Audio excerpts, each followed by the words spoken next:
أعوذ بالله من الشيطان الرجيم وإذا أخذنا ميثاقكم وإذا قيل لهم آمنوا بما أنزل الله قالوا نؤمن ما أنزل علينا ويكفرون بما وراءه وهو الحق مصدقا لما معهم قل فلم تقتلون أنبياء الله من قبل إن كنتم مؤمنين ولقد جاءكم موسى بالبينات ثم اتخذتم العجل من بعده وأنتم ظالمون وإذ أخذنا ميثاقكم ورفعنا فوقكم الطور خذوا ما آتيناكم بقوة واسمعوا قالوا سمعنا وعصينا وأشربوا في قلوبهم العجل بكفرهم قل بئس ما يأمركم بإيمانكم إن كنتم مؤمنين.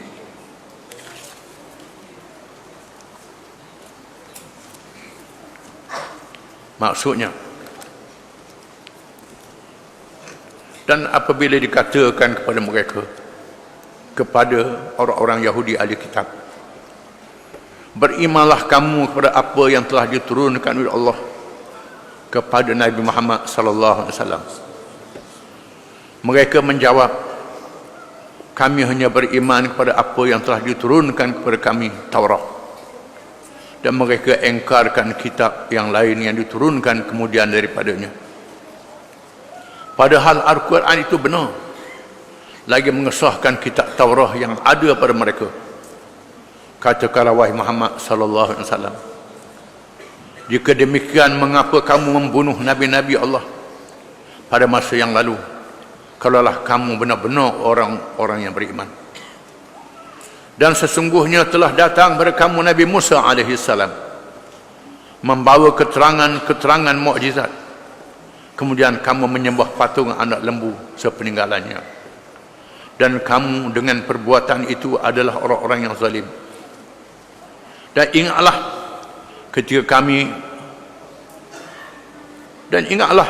kami mengikat perjanjian setia dengan kamu semasa kami angkatkan bukit Turusena itu ke atas kamu sambil kami berfirman, ambillah dan amalkan ajaran kitab Taurat yang kami berikan pada kamu itu dengan bersungguh-sungguh, dan dengarlah apa yang diperintahkan kepada kamu dengan mematuhinya. Mereka menjawab, kami dengar dan kami menderhaka. Sedang kegemaran menyembah patung anak lembu itu telah mesra dalam sebati dalam hati mereka dengan sebab kekufuran mereka. Katakanlah wahai Muhammad SAW, amatlah jahatnya apa yang disuruh oleh iman kamu itu, kalaulah kamu orang-orang yang beriman. Hadis ini masih lagi menceritakan perangai jahat orang Yahudi sejak zaman dulu sampai ke hari ini. Memang zaman dulu jahat dah. Allah Ta'ala mendedahkan apabila datangnya Nabi Muhammad sallallahu alaihi wasallam ke Madinah.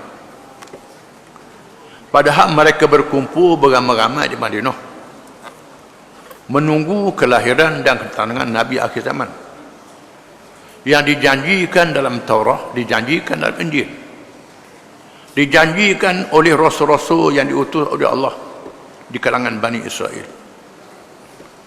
Bila Nabi mari ke Madinah, ajak mereka masuk Islam, mereka tak mahu masuk Islam kerana fanatik perkauman, kan tak setuju dengan Allah Ta'ala lantik Nabi daripada bangsa Arab, bukan daripada bangsa Yahudi.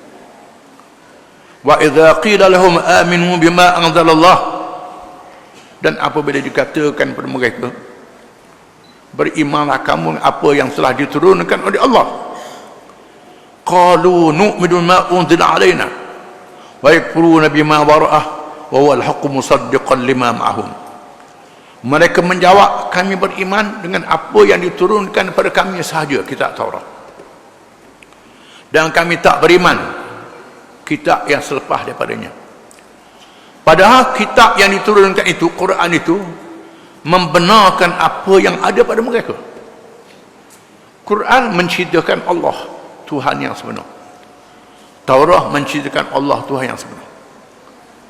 Quran menceritakan hari akhirat, Taurat juga menceritakan hari akhirat. Quran menceritakan rasul-rasul zaman dulu, termasuklah kisah Nabi Yusuf. Kisah Nabi-Nabi zaman dulu disebut dalam Quran. Orang Yahudi tahu kisah-kisah ni.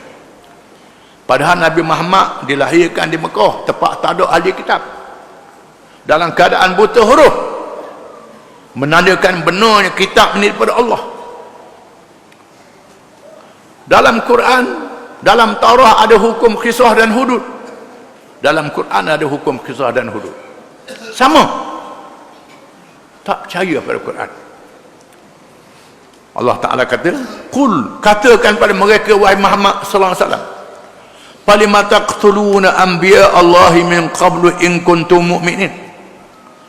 Mengapa kamu membunuh nabi-nabi Allah yang dahulu kalau kamu beriman sungguh? Kededahkan kejahatan mereka membunuh nabi-nabi dan rasul-rasul alaihi wassalatu wassalam. Membunuh ulama-ulama. Rasul-rasul nabi-nabi pun mereka bunuh, apa lagi ulama? Ulama ni bukan nabi, lagi ramai dibunuh. Rasul-rasul nabi-nabi pun dibunuhnya. Padahal mereka ini membawa kebenaran daripada Allah. Jahat sungguh kamu ini. Allah Ta'ala dedahkan kejahatan mereka. Walaqad ja'akum Musa bil bayyinat, sesungguhnya telah datang kepada kamu Nabi Musa dengan mukjizat tongkatnya, mukjizat membelah laut, dijadikan lorong-lorong, diselamatkan Bani Israel, ditenggelamkan Fir'aun dan bala tenteranya. Mukjizat Nabi Musa menandakan dia adalah rasul. Thumma takhadtumul ijla min ba'dihi wa antum zalimun. Tiba-tiba kamu ambil patung lembu, sembah patung lembu, patung anak lembu, meninggalkan menyembah Allah Subhanahu wa taala ataupun mensyirikkan Allah dengan sesuatu yang lain. Ini perangai kamu wahai orang-orang Yahudi. Wa id akhadna mitsaqakum wa rafa'na fawqakum at-tur. Dan ingatlah ketika kami mengambil perjanjian kami minta kamu berjanji untuk ikut Nabi dan ikut kitab Allah. Kami angkatkan bukit Tur Saina di atas kamu.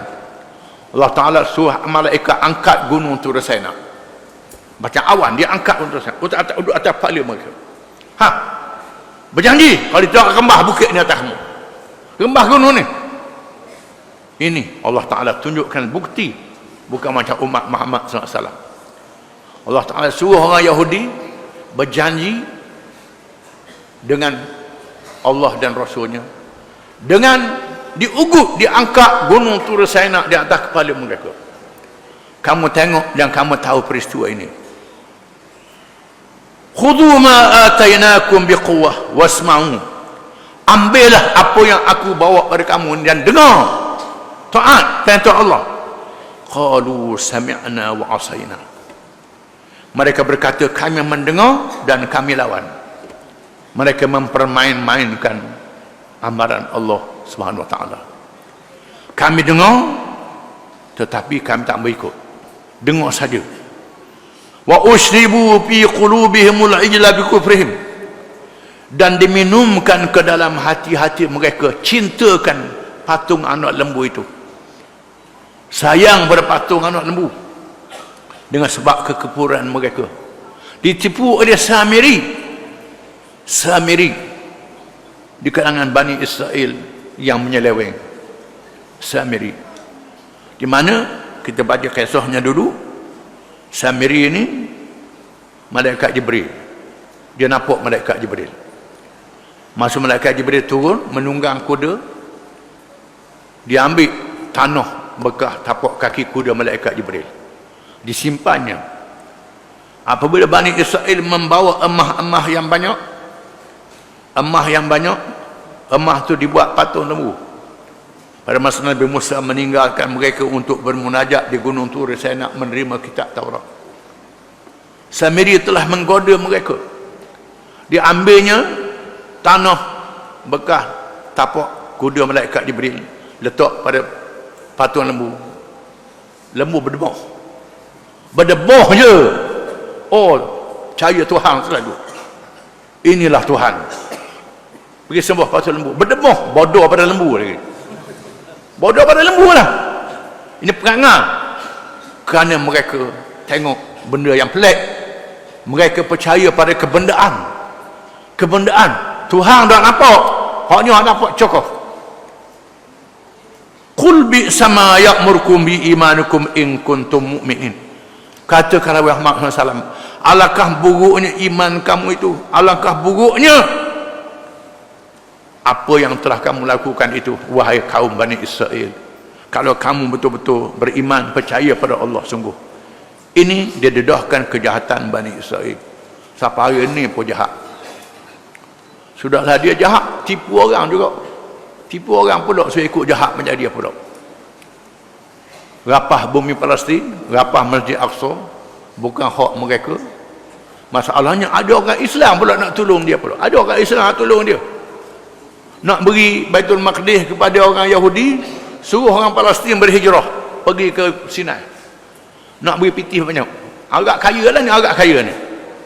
Arab kaya ni sanggup nak beri pitih orang Palestin, pindah ke Sinai, Baitul Maqdis beri ke orang Yahudi. Kita jangan perang dengan Yahudi ni, dah perang lah, kita duduk baik-baik, aku pitih kamu. Aku pitih. Tetapi pemimpin-pemimpin Arab sama ada yang Islam, yang sekular, semua tolak mereka. Tolak mereka. Hak tukang pitih tu betul, bodoh. Tukang pitih ni dia dedah oleh media-media pada hari ini. Siapa yang tukang bagi pitih? Hak kaya lah, hak minyak banyak. Sanggup dengan kekayaan itu bersekongkol dengan orang Yahudi. Allah Ta'ala dedah belaka di akhir zaman ni. Wallahu a'lam.